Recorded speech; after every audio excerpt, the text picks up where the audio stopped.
Bonjour à tous. Aujourd'hui, parlons prix du café. Non pas prix du café avec les cours, etc. Ça, j'aurai l'occasion de revenir dessus.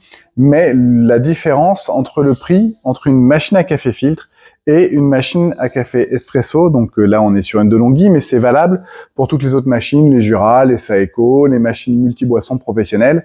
J'ai des clients qui, parfois, se disent « Mon café me coûte trop cher, je vais repasser sur une solution café filtre comme à l'ancienne, ça va coûter moins cher. » Alors, ça coûte moins cher si on passe sur un café vraiment bas de gamme par rapport à un café de spécialité, mais en fait, à café équivalent, le café filtre vous coûte beaucoup plus cher. Je m'explique.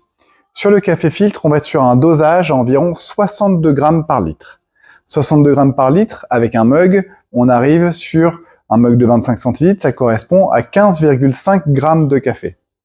Alors que pour un café fait avec une machine à café grain ou une machine à café multi-boisson, le grammage va être entre 7 et 9 grammes, soit quasiment 2 fois moins que sur du café filtre, qu'on fasse un espresso ou un café allongé. Parce qu'un café allongé, ce n'est ni plus ni moins qu'un espresso qui est rallongé avec de l'eau et non pas de café supplémentaire.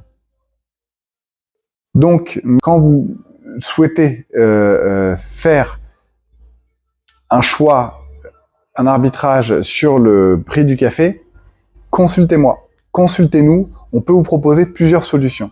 Il n'y a pas que le grammage en fait qui compte, il y a aussi la solution machine dans son ensemble, et si vous avez réellement une problématique de coût, ce qu'on peut entendre, je ne suis pas là pour juger, que vous souhaitiez même, pourquoi pas, passer d'un café de spécialité à un café un peu plus standard, il y a des solutions pour vous accompagner pour que cela vous coûte moins cher.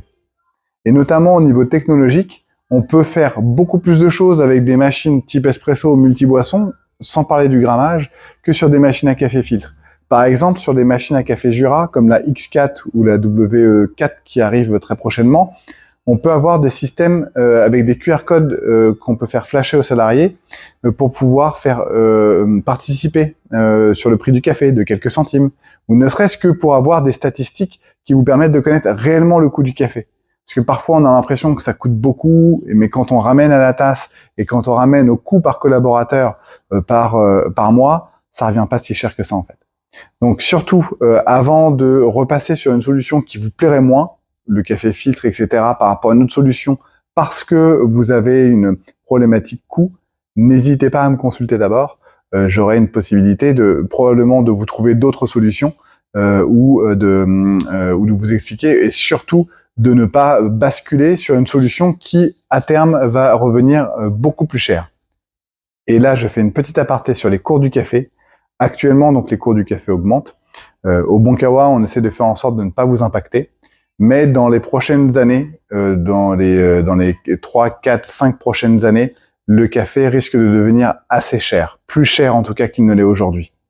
Et toutes les entreprises qui seront sur une solution café filtre vont avoir un coût qui, par rapport au coût technique d'une solution machine à café, va revenir beaucoup plus cher que l'achat d'une machine à café espresso.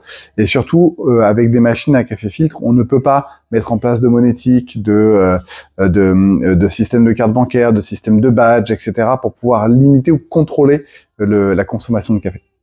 Voilà, c'était Benjamin au Bonkawa, et donc au plaisir de discuter avec vous autour d'une bonne tasse de café.